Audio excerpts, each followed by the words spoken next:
Bonjour tout le monde. Au cours de cette vidéo, je vais vous expliquer comment vous allez exploiter la bibliothèque java.input-output qui contient les fichiers de sérialisation et les streams de sérialisation, soit stream format texte ou bien stream format binaire.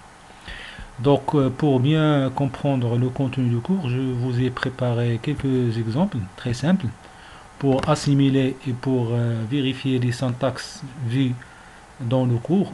Maintenant, je vais commencer par le premier exemple. Donc, dans cet exemple, vous voyez, lorsqu'on veut utiliser la bibliothèque pour java.input.étoile, c'est tout simplement si vous voudrez utiliser des fichiers sur votre disque dur.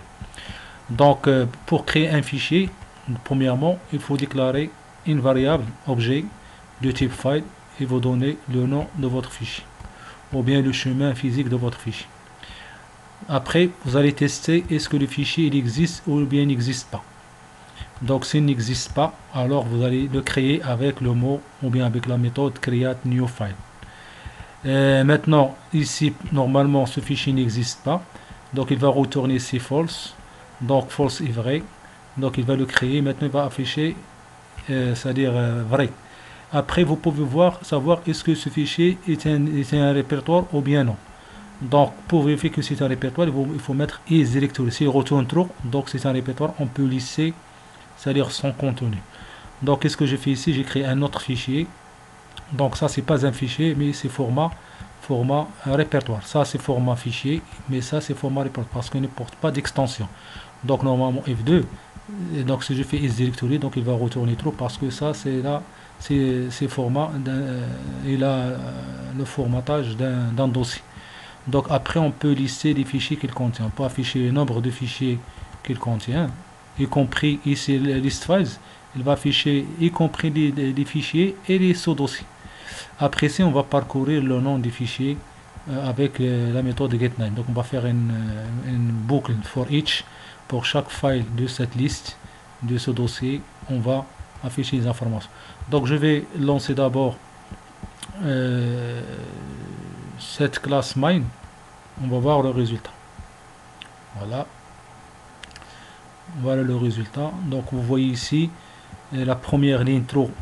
Pourquoi? Parce que ici le fichier il existe déjà. Voilà, il est là sur mon projet. Après, il est déjà créé. Donc on va voir trop. Ici le fichier F1 n'est pas un répertoire parce que c'est un fichier texte. Voilà, il a donné false. Ici F2 il a une structure d'un répertoire. Donc isDirectory il va retourner trop. Donc nombre d'éléments dans le fichier ici, donc on va mettre dans le dossier, pardon, on va mettre file.listFiles, il va retourner la liste des fichiers mais format file et retourne length, c'est-à-dire 6. Vous avez 6 en total. Quels sont ces 6 éléments dans ce dossier? Voilà, on va afficher leur nom en utilisant cette boucle. Donc D1 c'est un dossier, D2 c'est un dossier, x1.class c'est un fichier, x1.java c'est un fichier, test1.java c'est un class c'est un fichier et text1.java c'est un fichier. Maintenant je passe le deuxième exemple. Donc le deuxième exemple, on va voir comment gérer un fichier. Donc vous avez un fichier ici texte que j'ai déjà saisi manuellement.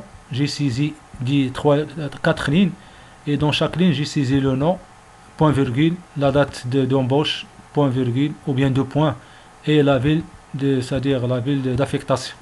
Donc vous avez ici 4 employés caractérisés par le nom, la date d'embauche et le lieu d'affectation. Et ici, entre ces informations, j'ai utilisé deux séparateurs, le point virgule et les deux points. La question qui se pose, comment on va traiter ce fichier texte? Donc pour traiter un fichier texte, il faut utiliser la classe BufferedReader.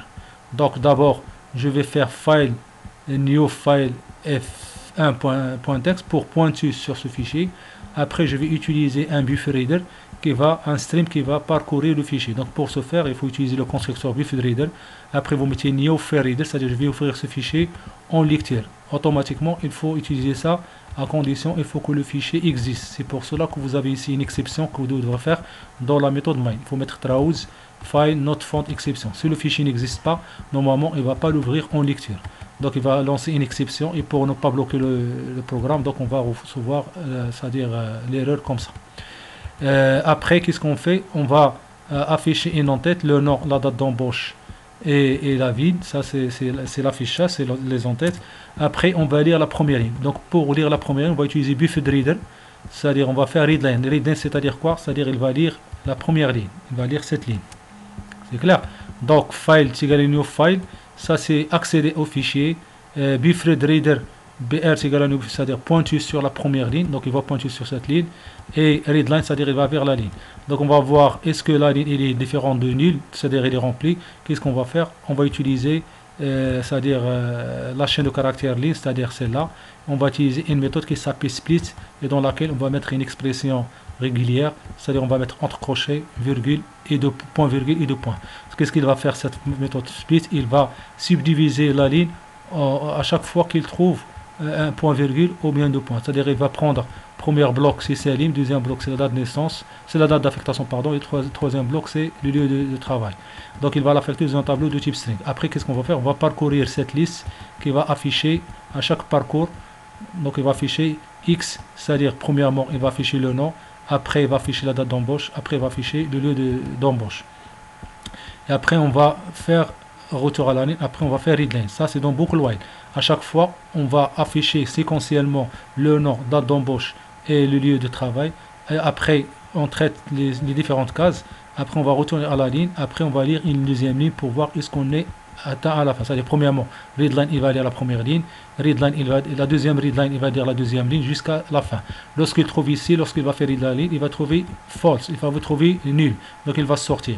Donc si on affiche cet exemple, voilà vous allez trouver la liste c'est quoi? C'est Selim, ça c'est le premier X ici. Après pardon, donc je vais mettre ça. Donc ça c'est la date d'embauche et ça c'est la ville. Donc automatiquement vous allez un séparateur slash. Voilà, vous avez slash suivi du slash. Donc je peux effacer ça et après à la fin je vais mettre ici donc un pipe pour bien afficher les informations et comme ça on va avoir quelque chose comme ça. Donc on va trouver le premier pipe Selim, date d'embauche et après Agadir. Donc chaque ligne on va afficher les informations. Donc ici je peux réduire un peu l'espace pour avoir un sujet un peu adapté. Voilà, vous avez ici le nom, date d'embauche et ville. Donc je vais effacer encore de plus et après je vais afficher le résultat. On va trouver des informations comme ça. Et voilà, donc après on va voir troisième exemple, comment vous allez lire et écrire dans un fichier. Dans le troisième exemple, qu'est-ce que j'ai fait? J'ai utilisé deux fichiers. Le premier fichier rempli et le deuxième fichier vide. Donc celui-là, normalement, il est vide. Donc je vais le supprimer. Qu'est-ce qu'il fait ce programme? Donc normalement, je vais déclarer deux fichiers, file F1 et file F2. Donc le premier, je vais l'ouvrir en lecture. Donc normalement, il doit exister. Donc il existe. Voilà le contenu. C'est clair? Alors que F2, il va se créer. Donc comment on va faire? On va utiliser BufferedWriter BW égale à new BufferedWriter égale à new FileWriter. C'est-à-dire que ce stream, donc premier stream, BufferedReader, il va ouvrir le fichier en mode lecture. Et le deuxième stream d'écriture, il va ouvrir le fichier F2 en écriture. S'il le trouve, il va l'écraser, il va le formater, il va saisir de nouvelles valeurs. S'il ne le trouve pas, il va le créer. Après, qu'est-ce que je fais? Je vais parcourir, c'est-à-dire le fichier en lecture, ligne par ligne. À chaque ligne, qu'est-ce que je vais faire? Je vais faire un split, ou bien je peux saisir directement la ligne, ou bien je peux faire un séparateur. Donc ici, qu'est-ce qu'il fait ce programme? Je vais uniquement afficher les clients, ou bien c'est-à-dire les salariés, ou bien les employés qui habitent à Agadir. Donc qu'est-ce que je vais faire? Je vais prendre la première ligne, c'est-à-dire je vais prendre la première ligne, voilà, c'est ça, readline. Je vais prendre la première ligne, je vais séparer ou bien subdiviser cette ligne en le nom, la date d'embauche et la ville d'affectation. Après, qu'est-ce que je fais? Ça, c'est un tableau normalement de trois cases. La première case 0, c'est le nom. Deuxième case 1, c'est-à-dire la case 1, c'est la date d'embauche. Et deuxième case, c'est la ville d'affectation. Donc, on va chercher quels sont les employés tels que la ville d'affectation est égale à Agadir. Une fois trouvé, je vais afficher toute la ligne. Right? Après, je vais mettre new line. C'est pour créer une nouvelle ligne dans le fichier f2.txt. Donc on va trouver line est égal à br.readline. Après on va lire une deuxième ligne, ainsi de suite. Une fois terminé, on va faire br.close, bw.close. Je peux ajouter aussi f1.close.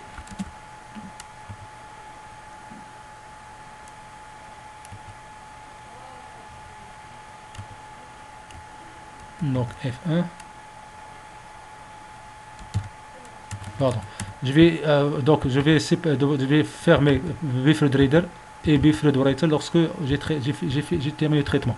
Attention, si vous fermez pas pw.close, l'enregistrement ça passe pas. Donc je vais lancer ce programme et vous allez voir qu'il y a un fichier qui va être créé, c'est F2 qui concerne uniquement les salariés ou bien les employés qui habitent la ville Agadir.